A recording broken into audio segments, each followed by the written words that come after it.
મમા, આ પહલગામમાં આતંકવાદીએ આપણા હિન્દુસ્તાનના નાગરિકો પર જે હુમલો કર્યો અને એમના સ્વર્ગલોક વગાડી દીધા, બરોબર? તો આ પાકિસ્તાન ને ભારત વચ્ચે જો યુદ્ધ થયું તો કોણ જીતે? આ સવાલ તું લાયો છો અહીં? કેમ? કોણ જીતે એટલે 3.5 મિનિટ તો બહુ થઈ ગઈ. પાકિસ્તાનને ઉડાડવા આ નકશામાંથી નીકળી જાય. કારણ કે તું તાર જાતે વિચાર કર કે એમને કિલો લોટનો ફોફો પડે હ, બરોબર હ? શું કરે એ? એ વાત પણ આ છે. તો મુયું ભારત એમ સમજે કે મુયું મુયું કરે હ. આ શું હ? આપણામાં એક નીતિ છે. કેવી? લેટ ગો કરવાની. 1947 થી અત્યાર સુધી આપણે લેટ ગો બહુ કરી, પણ આ રીતે ખોટો જે આતંકવાદી હુમલો થાય એ હવે લેટ ગો થવાનું નહીં. નહીં. તમે જે નિર્દોષ લોકોને જે રીતે મારો હો એ સહન કરશે નહીં હિન્દુસ્તાન. મોમા, પાકિસ્તાન વાળા પાહો એ હશે કે મારી જોડે તો હિન્દુસ્તાનના મુસલમાનો હદ ન કે એ વેમ તો એમણે કાઢી જ નાખવો જોઈએ. હજુ ખાલી આ તો છૂટ નહીં હાલી મોદી સરકાર, નકર તો ભારતના મુસલમાનોને ખાલી છૂટ આપી દે ને તો આ પાકિસ્તાનમાં તો આતંકવાદીઓને હોધી હોધીને મારે. મોમા, એ તો મુસલમાન એક ના થઈ જાય. ના થાય, કારણ કે ખબર હ કે હિન્દુસ્તાનમાં એમને કેટલો સાથ અને સહકાર ને કેટલો સપોર્ટ મળી રહ્યો મુસલમાનને, પડી ખબર? અને પાકિસ્તાનમાં હ શું તે સપોર્ટ કરો?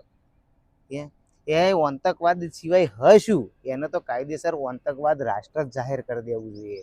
અને હજુ પાકિસ્તાનને એ ખબર નહીં કે જે દિવસ ભારતનું મગજ હટી ગયું ને એનું આ દુનિયામાં નકશામાં નોમ નીકળી જશે. પડી ખબર? ખાલી સિંધુ નદીનું પાણી હા, એ હિન્દુસ્તાને ખાલી પાણી બંધ કરી એટલે આમ તો ઓહો થઈ ગયું. હજુ એમને એ ખબર નહીં જો ખાલી ટોમેટો બંધ કરી દે ને તો એમનું શાકનો વઘાર બગડી જાય. હા, એ વાત એ હતી. પડી ખબર? એમને ખબર નહીં. અલ્યા એમને એ ખબર નહીં એમના આખા મહિનામાં જેટલું તેલ વપરાતું છે ને પાકિસ્તાનમાં, એનાથી વધારે તેલ તો ભારતમાં હનુમાનજીએ ચડાવી દે હે. તો હાચી. તો પછી એનું આખા વર્ષનું જેટલું બજેટ નહીં ને એનાથી વધારે તો આપણા ભારતના ક્રિકેટરો કમાય છે. એ વાત એ હાચી તો તમારી. પછી આ તો પાછળથી હુમલા કરે હ, બાકી તાકાત હોય તો હોમથી એકવાર હુમલો કરી જુઓ એટલે ખબર પડી જાય કે શું થાય. એટલે પાકિસ્તાન વાળાએ તો આતંકવાદીઓએ તો આ વેમ રાખવાની જરૂર જ નહીં. જો જે દિવસ ભારતનું મગજ હટી ગયું ને તે દાડ યાદ રાખજો આ નિર્દોષ લોકોને જે તમે મારો હો ને હે હોધી હોધીને મારશે. એમ નહીં, એટલી જ બધી તાકાત હતી તો ભારતના સૈનિક જોડે જઈને કહ્યું હોત કે બોલ કે તું હિન્દુ હો કે મુસલમાન, તો ખબર પડી તો ખબર જાય. જે નિહત્તા. અરે અમારા ક્ષત્રિયમાં નિયમ હ કે જો દુશ્મનના હાથમાં હથિયાર ના હોય તો યુદ્ધ ના કરે.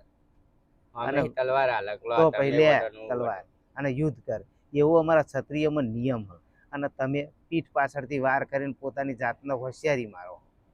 એના કરતો તમારામાં તાકાત હોય તો એક વાર કહી દો કે 18 તારીખે યુદ્ધ કરી લઈએ એક જ વારમાં.